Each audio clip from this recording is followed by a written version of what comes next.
जय श्री कृष्ण। राधे राधे। जय श्री कृष्ण। राधे राधे।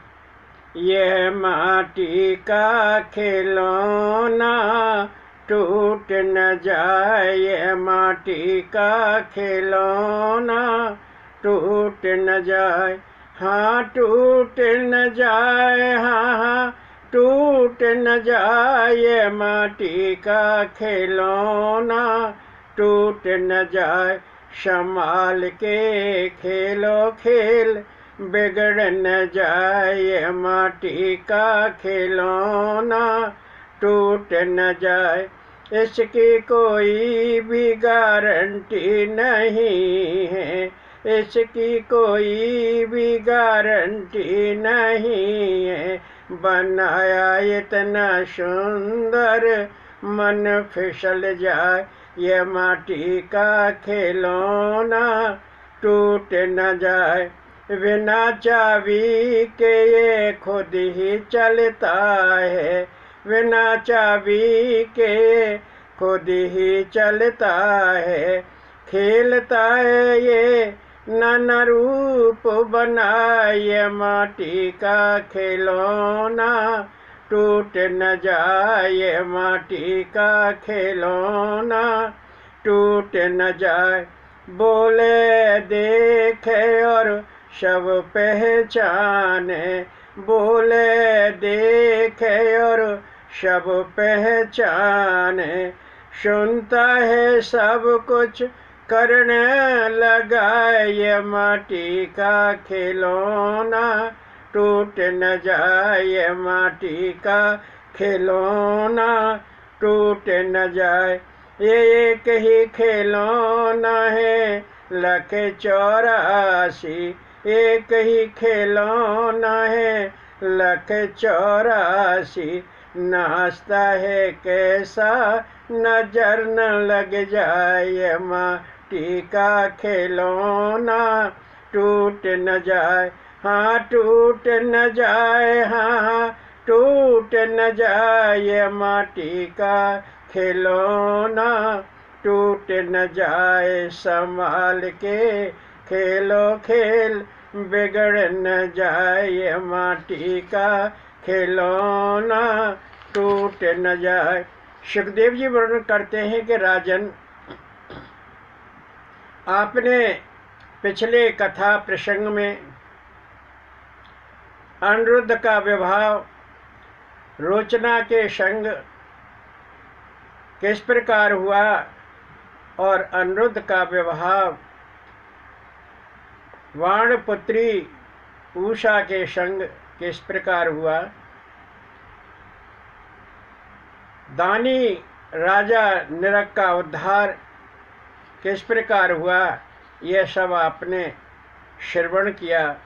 आज आपको बड़ी विचित्र अद्भुत कथाएं सुनाते हैं, आप ध्यानपूर्वक सुनिए। सुखदेव जी वर्णन करते हैं कि राजन, करुष देश का राजा पौंड्रक अपने को कृष्ण मानने लगा। उसके साथियों ने, उसके संगियों ने, उसके हम उम्रों ने उसको बहका दिया कि आप तो वासुदेव लगते हैं, और वो भूल के कुप्पा हो गया और उसने वैसे ही वस्त्र धारण कर लिए, पीताम्बर धारण कर लिया, कुंडल धारण कर लिए और कृष्ण की सी वेशभूषा धारण करके कहने लगा कि मैं ही असली कृष्ण हूँ, मैं ही असली वासुदेव हूँ। वह द्वारकाधीश तो बड़ा झूठा है, वह तो बनावटी है। उसने अपना दूत द्वारका भेजा कि जाके कृष्ण से कह दो कि मैं असली वासुदेव मैं हूँ और मेरी शरण में आ जाए, मेरी अधीनता स्वीकार कर ले, नहीं तो मेरे से युद्ध करे। भगवान ने कहा कि उस पौंड्रक का भेजा खराब हो गया है, वह मूर्ख है, वह अज्ञानी है, उसे ज्ञान नहीं है। दूत को कहा कि कह देना कि मैं जल्दी आ रहा हूँ। भगवान श्री कृष्ण काशी में पहुँचे, क्योंकि उस समय करुष नरेश पौंड्रक काशी राज के यहाँ ठहरा हुआ था, अपने मित्र के यहाँ रुका हुआ था।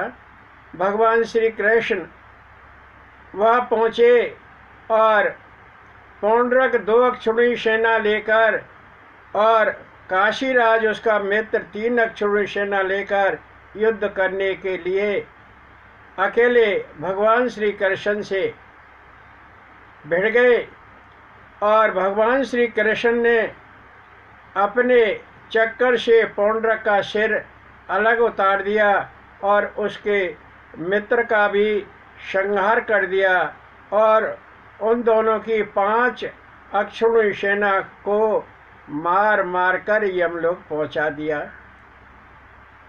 सुखदेव जी वर्णन करते हैं कि राजन, जब भगवान श्री कृष्ण ने भौमासुर का वध किया तो उसका एक मित्र था दुविद, और वह दुविद बानर बड़ा बलशाली था, उसमें 10,000 हाथियों का बल था। और जब उसने सुना कि मेरे मित्र भौमासुर का कृष्ण ने वध कर दिया है, तो वो कहने लगा कि मैं कृष्ण का वध करके ही अपना मित्र ऋण चुकाऊंगा। और वह दुविद वानर मैन्य वानर का भाई है और सुग्रीव का मित्र है। वह इतना बलशाली है कि यदि वह समुद्र में कूद जाए तो गांव के गांव डूब जाते हैं। सुखदेव जी वर्णन करते हैं कि एक बार वो काठियावाड़ गया और अनर्त देश में उसने संत ऋषि मुनियों के आश्रम पर मलमूत्र फेंका, बरसाए, उन आश्रमों को दूषित कर दिया, नारियों को बंद करके पहाड़ की विवर में गुफा में बंद कर दिया और इस प्रकार वह संत ऋषि मुनियों को परेशान करता रहता। एक बार वह रेवतक गिर पर गया। बलराम जी महिला संगीत मंडल में आनंद ले रहे थे और दुविद वानर उनको कभी गुदा दिखाता, कभी नारियों पर पत्थर फेंकता, कभी मलमूत्र फेंकता और कभी पेड़ उखाड़ उखाड़ कर फेंकता। उनके वस्त्रों को खींचता, उनकी साड़ियों को खींचता। और बलराम जी का मधु कलश उठाकर ले गया, उसने अपने गले में लटका लिया और उसको फोड़ दिया। सुखदेव जी वर्णन करते हैं कि राजन, जब उस दुविद बानर का ये उत्पात देखा तो भगवान बलराम बड़े अमर्ष में भर गए और उन्होंने अपनी मूसल उठाई। बलराम जी की मूसल का नाम सुनंदा है। उन्होंने अपनी मूसल उठाई और दुविद बानर की कपाड़ी में मारी, उसकी कपाड़ी फूट गई और उसका काम तमाम हो गया और दुविद बानर यमलोक पहुंच गया। इस प्रकार उस दुविद बानर का बलराम जी ने उद्धार किया और ये सब बातें भगवान श्री कृष्ण को जाकर बताई। भगवान श्री कृष्ण बड़े आह्लादित हुए। सुखदेव जी वर्णन करते हैं कि राजन, एक बार शाम खेलते खेलते गंगा के तट पर पहुंच गया और हस्तिनापुर में दुर्योधन ने अपनी पुत्री लक्ष्मणा के विवाह हेतु एक स्वयंवर की रचना कर रखी थी। स्वयंवर हो रहा था, ढोल ढप नगाड़े बज रहे थे शाम में गंगा के तट पर खिल रहा था और शाम ने जब सुना तो वो भी हस्तिनापुर पहुंच गया। और उसकी पुत्री लक्ष्मणा बड़ी सुंदर थी, रति समान थी। वह शाम की ओर देखने लगी और शाम उस कन्या की ओर देखने लगा और उसने सबके बीच से टाल ठोकर लक्ष्मणा को उठा लिया और लेके चल दिया।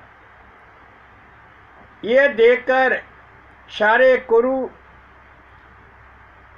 बड़े नाराज हुए और पीछे दौड़े, पकड़ो पकड़ो पकड़ो, मारो, शाम में ठहर, शाम में ठहर, और उसको पकड़ने के लिए भागे और उसके साथ युद्ध किया।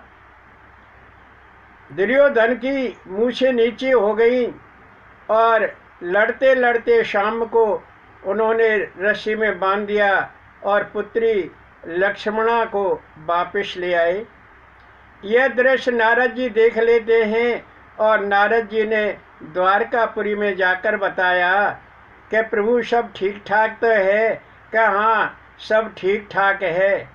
किसी के आपका शाम गंगा पुलिन पर खिल रहा था और खेलते खेलते हस्तिनापुर पहुंच गया। दुर्योधन अपनी पुत्री लक्ष्मणा के विवाह के लिए स्वयंवर कर रहा था और बलराम की पुत्री दुर्योधन की पुत्री लक्ष्मणा को सबके बीच से सामने हरण कर लिया और उन्होंने पीछे दौड़कर उसको रस्सियों में बांध दिया और अपनी पुत्री लक्ष्मणा को दुर्योधन आदि सब वापस ले गए। अब भगवान श्री कृष्ण बलराम बड़े आश्चर्यचकित हुए। बलराम ने कहा कि मैं जाता हूँ। बलराम जी उग्रसेन बड़े सत्पुरुषों को लेकर, प्रबुद्ध पुरुषों को लेकर हस्तिनापुर की ओर चल दिए और अपना हल मूसल साथ में लिया और हस्तिनापुर के बारे में जाकर एक बगीचा में ठहर गए और उद्धव को भेजा कि उन कौरवों को जाकर बता दो कि बलराम जी आ चुके हैं। उद्धव ने जाकर हस्तिनापुर में उन कौरवों को बताया और कौरव सारे दौड़ लिए। भीष्म, द्रोण और दुर्योधन सबने बलराम का बड़ा आदर सत्कार किया, स्वागत किया। और उग्रसेन ने उन सब के बीच में कहा कि भाई आपने बहुत गलत किया है। अकेले शाम को इकट्ठे होकर लड़ाई लड़ी और उसको रस्सी से बांध दिया। शाम को छोड़ दो और बहू को शाम के साथ भेज दो, यही अच्छा है और संबंध बना रहेगा, परिवार नहीं टूटेगा। यह बात दुर्योधन को बड़ी अखरी, दुर्योधन को बहुत बुरी लगी। दुर्योधन कहने लगा कि वो यदुवंशी हमारे अन्न पर अपना जीवन निर्वाह करते हैं, हमारे राज्य में रहते हैं, वो तो ग्वाले हैं। उनके पास क्या है उनको मैं देख लूँगा। वह बेकार का ढोंग करते रहते हैं कि मैं भगवान हूँ।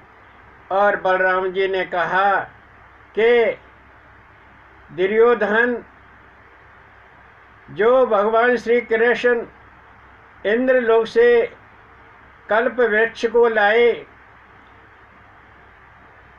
अपनी 7 वर्ष की उम्र में कन्नी उंगली के नाखून पर गोवर्धन को उठाया, 10,000 हाथियों का बल रखने वाले कंस को मारा और वह राज्य के अधिकारी नहीं हैं। तेरे दिए हुए अन्न पर हम यदुवंशी जीते हैं। तुम मूर्ख हो, अज्ञानी हो, तुम्हारा भेजा खराब हो गया है, तुम्हारी मृत्यु तुम्हें पुकार रही है। और बलराम जी को गुस्सा आया, बड़े अमर्ष में भर गए। उन्होंने अपना हल उठाया और हस्तिनापुर को उखाड़ लिया और गंगा में डुबोने के लिए चल दिए। भीष्म, द्रोण, कृतवर्मा इत्यादि सारे घबरा गए, नगरवासी सारे घबरा गए और हस्तिनापुर हिल्ला, गंगा की ओर झुक गया और कहने लगे, हम तो गंगा में डूब जाएंगे, व्यर्थ ही मारे जाएंगे। सबने सलाह की कि पुत्री लक्ष्मणा को बलराम जी को सौंप दो और शाम को छोड़ दो। सबने ये योजना बनाई और बलराम जी के पास पहुँचे कि ये हमारी पुत्री लक्ष्मणा है। दुर्योधन कहने लगा, मैं आपको सौंपता हूँ। प्रभु, हमें ज्ञान नहीं था, हम अज्ञानी थे, हमने आपसे इस प्रकार बोला, हम आपसे क्षमा चाहते। प्रभु, आप ही शेषावतार हैं, आप ही अनंत हैं, आप ही परम ब्रह्म हैं। प्रभु, हम सब गंगा में डूब जाएंगे और हमें छोड़ दीजिए। उन्होंने बड़ी स्तुति की बलराम जी की और शाम को रस्सियों से मुक्त कर दिया। बलराम जी ने कहा कि तुम बड़ी बड़ी बातें मारते हो, बड़ी बड़ी डींगे मारते हो। बलराम जी ने उन कौरवों को बहुत सुनाया, लेकिन वह बार बार बलराम जी के पैर पकड़ रहे, बलराम जी की शरण में आ गए कि प्रभु, हमें छोड़ दो, हमें छोड़ दो, हमारा अपराध क्षमा कर दो। कौरवों ने जब बड़ी भारी विनय की तो भगवान बलराम तो बड़े दयालु हैं, बड़े कृपालु हैं और उन्होंने हस्तिनापुर को जो गंगा में डुबाने के लिए ले जा रहे थे पुनः वहीं स्थापित कर दिया। लेकिन वही हस्तिनापुर गंगा की ओर आज भी झुका हुआ है, ऐसा कहा जाता है। बलराम जी उस लक्ष्मणा को और शाम को लेकर द्वारकापुरी आए और कृष्ण को सारा वृतांत कह सुनाया। कृष्ण बड़े प्रसन्न हुए और कहने लगे कि बलराम जी, अच्छा किया।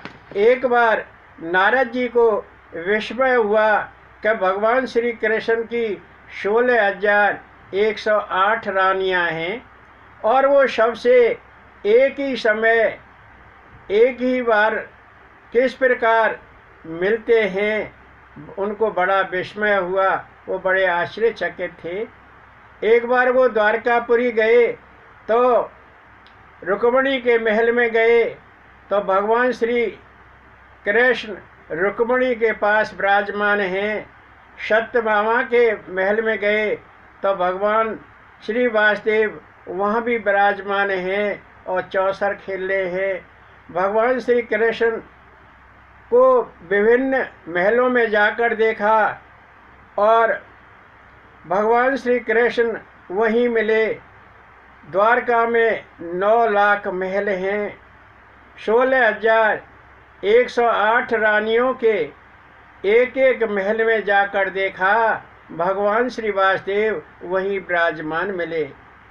और अंत में भगवान श्री कृष्ण के पास आए। भगवान श्री कृष्ण ने उनका बड़ा आदर सत्कार किया, ब्राह्मण के चरण धोए, चरण धोवन को अपने सिर पर धारण किया और भगवान ने कहा कि नारदे, आप कैसे मुस्कुरा रहे हैं। देवर्षि नारद जी ने कहा, प्रभु मान गया, आप ही साक्षात परम ब्रह्म हैं, आप ही अनंत हैं, आप ही अव्यक्त हैं, आप ही इस चराचर के रचनाकार हैं, आप ही संहार करता है प्रभु। मैं आपकी चरण रज अपने माथे पर लगाता हूँ, मैं आपकी शरण में पड़ा हुआ हूँ प्रभु। मुझे आशीर्वाद दीजिए कि मैं सदा आपके चरणों की सेवा करता रहूं और आपकी लीलाओं का गुणगान करता रहूं। ब्रह्मा, शिव, रुद्र आदि सब भगवान श्री कृष्ण की आराधना करते हैं, उनके चरण धोवन को अपने सिर पर धारण करते हैं और भगवान शिव कृष्ण की चरण रज अर्थात भभूत को अपने शरीर पर धारण करते हैं। सुखदेव जी वर्णन करते हैं कि भगवान श्री कृष्ण तो बड़े अनुग्रहशील हैं और वही सबका कल्याण करते हैं। एक बार उनको कोई पुकारे तो सही। देवर्षि नारद जी ने कहा कि प्रभु 14 भुवनों में आपका ही निवास है, आपका ही स्वयं है। वह 14 भवन कौन से हैं? 7 भुवन ऊपर और 7 भुवन नीचे हैं। ऊपर जो 7 भुवन हैं वो कौन है? भू, भुव, स्वः, मह, जन, तप और सत्य। भू को कहते हैं भूलोक और भुव को कहते हैं अंतरिक्ष लोक और स्व को कहते हैं स्वर्ग लोक, मह को कहते हैं चंद्र लोक और जन को कहते हैं जल लोक और तप को कहते हैं तप लोक और सत्य को कहते हैं वैकुंठ लोक। अब 7 भुवन जो नीचे हैं उनके नाम हैं अतल, सुतल, वितल, तलातल, महातल, रसातल और पाताल लोक। ये नीचे के 7 भवन हैं। पाताल लोक से नीचे 30,000 योजन दूर भगवान का अनंत लोक है और वहीं पर भगवान श्री नारायण, भगवान श्री वासुदेव निवास करते हैं। नारद जी कहने लगे कि मैं नारद आपके चरण कमलों का सेवक हूँ, मुझे आशीर्वाद दीजिए, मैं सदा आपकी लीलाओं का गुणगान करता रहूं। भगवान ने कहा कि नारदे, त्रिलोक में मैं ही धर्म का शिक्षक हूँ और कभी मेरी माया पर मोहित मत होना और कभी मेरी अनंत शक्ति को जानने की इच्छा मत करना। नारद जी ने कहा कि भगवान, धर्म, अर्थ, काम और मोक्ष के 4 पुरुषार्थ आप ही हैं। मैं आपके चरणों को स्पर्श करता हूँ, आपके चरण अपने माथे पर लगाता हूँ। प्रभु नमस्कार, मैं चलता हूँ। सुखदेव जी वर्णन करते हैं कि राजन, विराट पुरुष के मुख, भुजा, जांग और पैर से 4 वर्ण प्रकट हुए। 3 गुण हैं, सत्व, रज और तम। जब सत्व प्रधान होता है तो देवताओं का प्रादुर्भाव होता है, ब्राह्मण का आविर्भाव होता है। जब सत्व और रज दोनों मिले हुए होते हैं और उसमें रज प्रधान होता है तो क्षत्रिय का आविर्भाव होता है और जब रज और तम दोनों मिले हुए तो होते हैं, रज कम होता है और तम की प्रधानता होती है तो वैश्य का प्रादुर्भाव होता है और जब एकमात्र तम प्रधान होता है तब शूद्र का आविर्भाव होता है।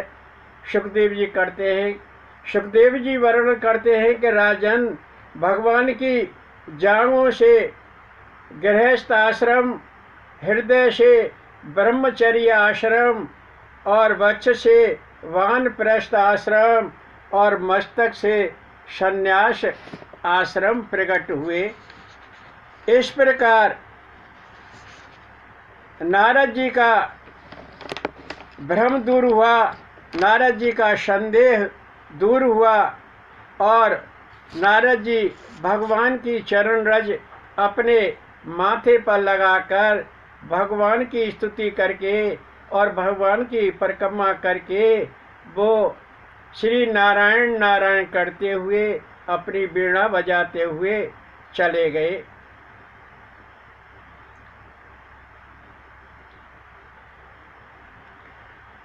स्वामी अपने चरण लगाना, मोए भाई ने ये जमाना। स्वामी अपने चरण लगाना, मोए भाई ने ये जमाना। हर बीती याद नहीं कीना, तुम्हें दीनानाथ में दीना। हर बीती याद नहीं कीना, तुम्हें दीनानाथ में दीना। मेरा तुम बिन नहीं ठिकाना, मेरा तुम बिन नहीं ठिकाना। स्वामी तुम्ही मुझे अपनाना, मोए भाई ने ये जमाना। स्वामी अपने चरण लगाना, मोए भाई ने ये जमाना। स्वामी अपने चरण लगाना। गोवर्धन गिरधारी मुरारी शुद्ध लेना हमारी। गोवर्धन गिरधारी मुरारी शुद्ध लेना हमारी। लेना हमारी शुद्ध लेना हमारी। गोवर्धन गिरधारी मुरारी शुद्ध लेना हमारी। गोवर्धन गिरधारी मुरारी शुद्ध लेना हमारी। जय श्री कृष्ण, राधे राधे। जय श्री कृष्ण, राधे राधे।